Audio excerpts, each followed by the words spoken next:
खबरों में बने रहने के लिए बेल आइकन दबाइए और हाँ, फर्स्ट इंडिया को सब्सक्राइब जरूर कीजिए। एक लेटर बाकायदा जारी किया गया और ये बताया गया है कि किस तरीके से जो परमिशन नहीं दी जा रही राजभवन से, वो क्यों नहीं दी जा रही। इसका एक जो हेडर है वो मैं आपको पढ़ के बता रहा हूं, अंदर क्या है वो बाद में बताऊंगा। लिखा है, संवैधानिक मर्यादा से ऊपर कोई नहीं, राज्यपाल की तरफ से यह लेटर जारी हुआ। लेकिन उससे पहले the great Indian political drama किस तरीके से राजभवन में कांग्रेस विधायकों का शक्ति प्रदर्शन नजर आया। धरना खत्म कर मुख्यमंत्री के साथ कांग्रेस विधायक लौट गए हैं। राज्यपाल को आज सौंपी गई 102 विधायकों की सूची। रात 9:30 बजे होगी गहलोत मंत्रिमंडल की बैठक और राज्यपाल कलराज मिश्र ने सरकार से कुछ सवाल पूछे हैं। कहा कि कब से कब तक होगा विधानसभा सत्र, किन मुद्दों को लेकर बुलाया जा रहा सत्र और राज्यपाल की क्वेरीज को लेकर होगी कैबिनेट मीटिंग और कल सुबह 11 बजे होगी कांग्रेस विधायक दल की बैठक। दरअसल जिसका जिक्र मैं कर रहा हूं, बाकायदा 6 बिंदु हैं, 6 पॉइंट हैं जिनको लेकर राज्यपाल की तरफ से क्वेरी मांगी गई है, यानी कि जानकारी मांगी गई है कि आप इन 6 बिंदुओं पर अपना जवाब पेश कीजिए और अगर उस जवाब से वो सहमत होंगे तो फिर विधानसभा का सत्र बुलाने के लिए क्या दिया जाएगा। 6 पॉइंट कौन कौन से हैं, जी हम एक एक करके आपको बता रहे हैं। पहला पॉइंट है, विधानसभा सत्र को किस स्थिति से आहूत किया जाना है, इसका उल्लेख कैबिनेट नोट में नहीं किया गया। दूसरा पॉइंट, अल्प सूचना पर सत्र बुलाने का औचित्य और एजेंडा क्या है, जबकि किस दिन का नोटिस दिया जाता है। तीसरा पॉइंट, सरकार को विधायकों की स्वतंत्रता और उनके आने जाने की सुनिश्चित करने के निर्देश देना होगा ताकि वो आराम से आ सके, जा सके। चौथा पॉइंट, कुछ विधायकों की निर्योग्यता का प्रकरण हाईकोर्ट और सुप्रीम कोर्ट में भी विचाराधीन है, उनका भी संज्ञान ले। पांचवा पॉइंट क्या है, यह भी हम आपको बता रहे हैं। पांचवा पॉइंट इसमें है, हर काम के लिए संवैधानिक मर्यादा और सुसंगत नियमावलियों के मुताबिक कार्रवाई के निर्देश। और छठा पॉइंट इसमें है, राज्य सरकार का बहुमत है तो विश्वास मत प्राप्त करने के लिए सत्र आहूत करने का क्या उचित है। तो ये 6 सवाल पूछे गए हैं जिसको लेकर 9:30 बजे कैबिनेट की बैठक है और उस बैठक के अंदर इन 6 सवालों के जवाब की तैयारी की जाएगी और सुबह 11 बजे विधायक दल की बैठक बुलाई गई है। तो बड़ी खबर हम आपको बता रहे हैं कि राज्यपाल की तरफ से यह बताया गया है और इसको डॉक्टर लोकेश चंद्र शर्मा जो कि सहायक निदेशक है राज्यपाल के, उन्होंने ये 6 सवाल का नोट जारी किया है। जाहिर है ये सवाल सरकार को सौंपे गए हैं। ये वही पत्र है जिसका जिक्र फर्स्ट इंडिया ने किया था और कहा था कि राज्यपाल की तरफ से एक पत्र मुख्यमंत्री अशोक गहलोत को सौंपा गया है। यह दरअसल वही पत्र है जिसमें 6 बिंदु हैं और इन 6 बिंदुओं के ऊपर लिखा गया है कि राज्यपाल श्री कलराज मिश्र ने कहा कि संवैधानिक मर्यादा से ऊपर कोई नहीं होता है। उन्होंने कहा कि किसी भी प्रकार के दबाव की राजनीति नहीं होनी चाहिए।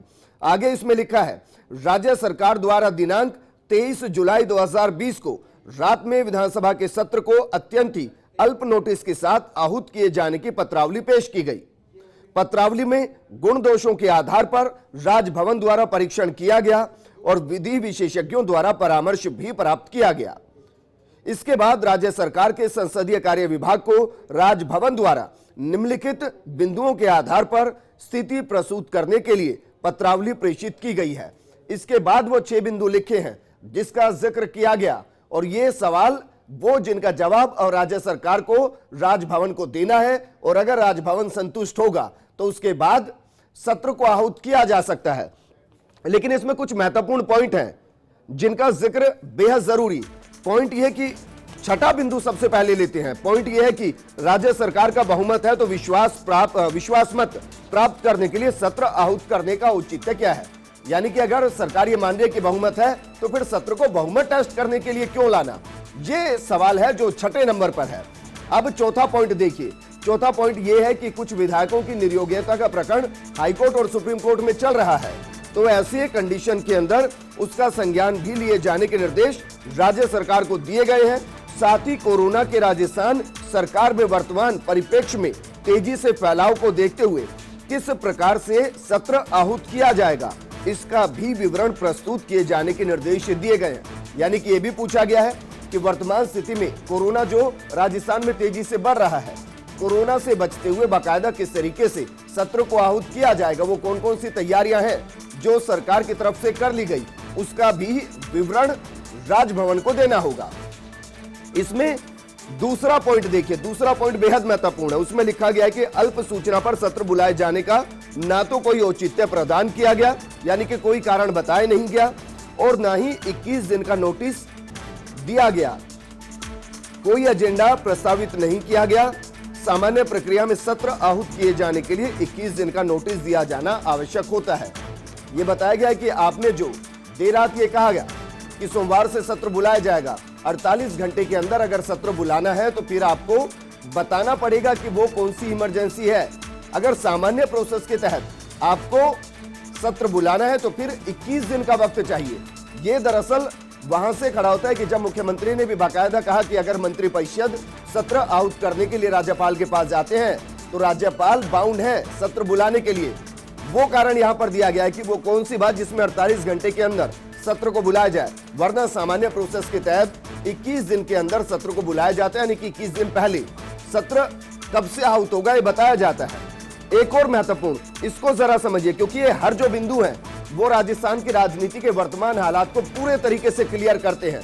मेरे सहयोगी नरेश मेरे साथ जुड़े। नरेश, 6 बिंदु ऐसे या कहें कि 6 वो सवाल जिनके जवाब अगर सही सही दे दिए गए तो सत्र आहूत कर दिया जाएगा, लेकिन ऐसे में भी छठे बिंदु पर सबसे पहले मैं आऊंगा। अगर बहुमत है तो सत्र को इसलिए क्यों बुलाना कि बहुमत साबित कर सके, इसका जवाब आपके हिसाब से क्या होगा?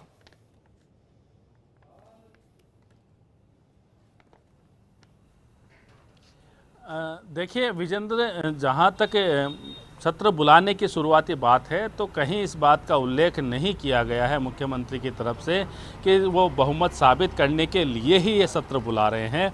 उन्होंने कहा था कि विधानसभा का सत्र होना चाहिए और ज़रूरत पड़ी और कही जाएगी तो वो बहुमत साबित करने के लिए वहाँ भी तैयार है।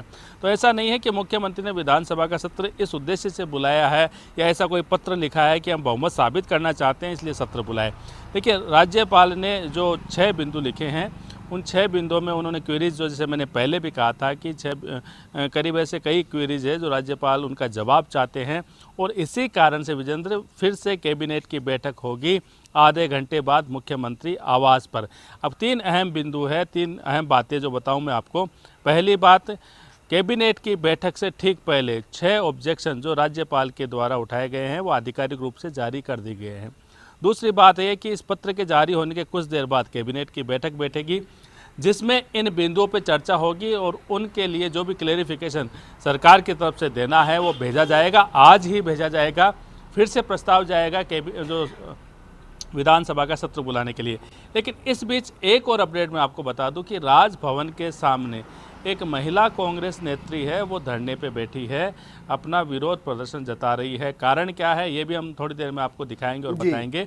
लेकिन ये लगातार घटनाक्रम, ये जो सिविल लाइंस का इलाका है, वीआईपी इलाका, जहां मेरे पीछे मुख्यमंत्री आवास है, उसके ठीक आगे राजभवन है और उसके आगे पीछे जाए तो सचिन पायलट का बंगला है जब वो उप मुख्यमंत्री थे। तो ये ऐसा इलाका है, वीआईपी इलाका है, जहाँ पे लगातार घटनाक्रम है वो बदलते रहे। लेकिन बड़ी चीज़ ये है कि राज्यपाल ने जो सवाल उठाए हैं विधानसभा सत्र को लेके, सरकार अब उनका क्या जवाब तैयार करती है, क्योंकि 6 जो सवाल उठाए हैं, 6 जो क्वेरीज जो राज्यपाल की तरफ से मांगी गई है, बिल्कुल अहम क्वेरीज है और जिस तरह से सियासी घटनाक्रम है बिल्कुल उनसे जुड़ा हुआ है। क्योंकि राज्यपाल ने अपने क्वेरीज में सुप्रीम कोर्ट और हाई कोर्ट में जो केस चल रहा है उसका भी हवाला दिया है, कोरोना का भी हवाला दिया है, और जो मुख्यमंत्री लगातार कह रहे हैं कि हम जब कोई को ऐसा होगा तो हम सदन में बहुमत साबित कर सकते हैं, तो उसका भी हवाला है कि अगर आपके पास बहुमत है तो फिर बहुमत साबित करने के लिए विधानसभा का सत्र क्यों बुलाया गया है। जी बिल्कुल नरेश, इस दौरान तीसरे पॉइंट पर और मैं आऊंगा, क्योंकि इस तीसरे पॉइंट में लिखा है कि राज्य सरकार को यह भी सुनिश्चित किया जाए कि सभी विधायकों की स्वतंत्रता और उनका स्वतंत्र आवागमन भी सुनिश्चित किया जाए। यहां पर मकसद सचिन पायलट गुट, ये जो बागी विधायक है, वो राजस्थान में आराम से आए और वो जो भी वोट करें या उसका हिस्सा बनने के बाद वापस आराम से चले जाए। कहने का मतलब ये कि ये डर ना दिखाया जाए कि यहां पर आने के बाद एसओजी या अन्य कार्रवाई करे। क्या ये भी, इसको भी देखना राजभवन के अंतर्गत आता है?